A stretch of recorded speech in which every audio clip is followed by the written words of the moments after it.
Friends, आज हम क्षितिज भाग एक की कविता पद, जिसे कवि सूरदास जी हैं, उसका अध्ययन करेंगे। और आज हम उसका जो दूसरा पहरा है उसके बारे में पढ़ना है हमने आज। तो जैसे पहले बता चुका हूं कि जो गोपियां हैं वो आहत हैं, क्योंकि श्री कृष्ण जी उन्हें छोड़कर ब्रज से कहाँ चले गए, मथुरा चले गए। और उनकी व्याकुलता को शांत करने के लिए श्री कृष्ण जी ने क्या किया, अपने मित्र उद्धव को एक योग संदेश लेकर भेजा। तो जिसे देखकर गोपियां उद्धव को कहती हैं कि ये उद्धव, कि जो हमारे मन की बात अर्थात मन में मांझ रही, कि जो मन की बातें हैं ना वो हमारे मन में ही रह गई हैं। जो उनसे मिलने की अभिलाषा है, जो उनसे मिलने की इच्छा है, या हम जो भी कुछ कहना चाहती हैं श्री कृष्ण जी से, वो बातें हमारे मन की अब क्या रह गई है, मन में ही रह गई हैं। क्यों? क्योंकि गोपियां क्या है, भी उन्हें एक आशा थी, गोपियों को एक आशा थी कि कभी ना कभी श्री कृष्ण जी अवश्य आएंगे, लेकिन आज वो आशा क्या हो गई, टूट चुकी है। कि मन में मान रही, कि जो मन की बातें हैं वो हमारे मन में ही रह गई हैं, अभिलाषा है वो मन में ही रह गई है।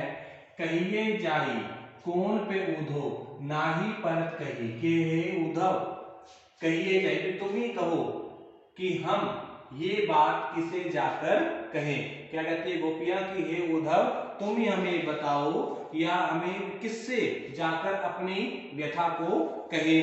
क्योंकि जो श्री कृष्ण जी से जो उनका प्रेम है ना वो इतना गहरा है कि उनसे कोई बात कही नहीं जा सकती।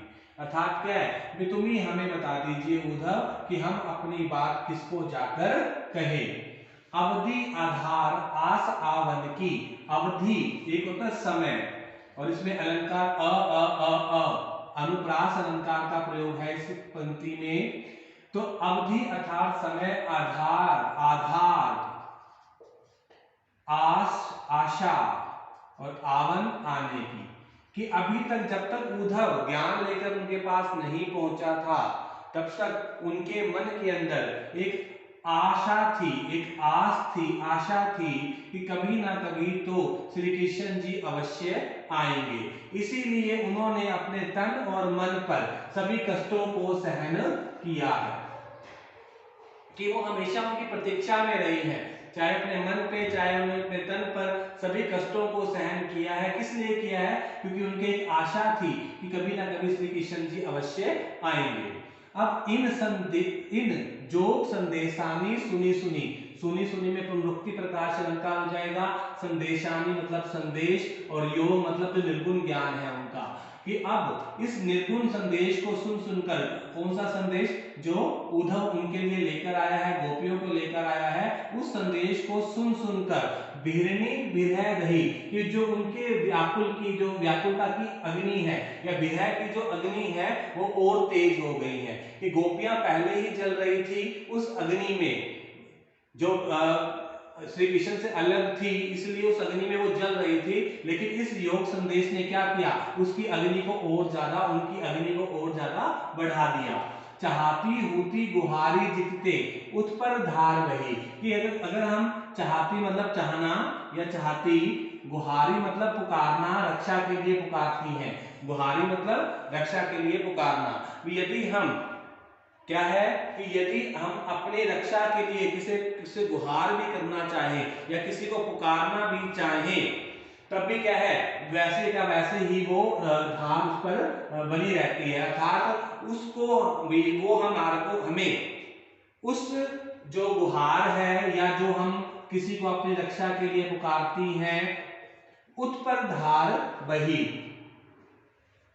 सूरदास अब धीर धरे क्यों, मर जा जाना नहीं। तो यहाँ पर सूरदास जी क्या कहते हैं कि गोपियां कहती हैं कि अब वो धीरज को धारण क्यों करे। धीर का मतलब धीरज, और धैर्य मतलब धारण क्यों करे। क्यों? क्योंकि श्री कृष्ण जी ने मर्यादा का पालन नहीं किया। अब यहाँ मर्यादा क्या होता है, मर्यादा, कि श्री कृष्ण ने अपनी मर्यादा का पालन नहीं किया। अब यहाँ मर्यादा नहीं का अर्थात है मर्यादा का ना रहना। अर्थात क्या है, यहाँ पर श्री कृष्ण जी ने अपनी मर्यादा का पालन नहीं किया। क्यों? क्योंकि प्रेम कौन सी मर्यादा का पालन नहीं किया?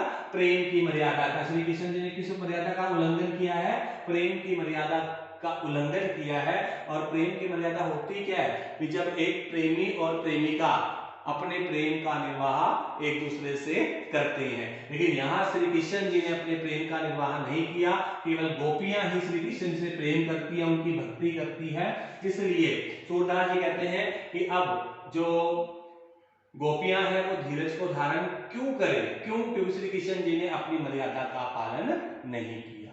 तो सभी बच्चे इस पहले को अच्छी तरह से पढ़ेंगे।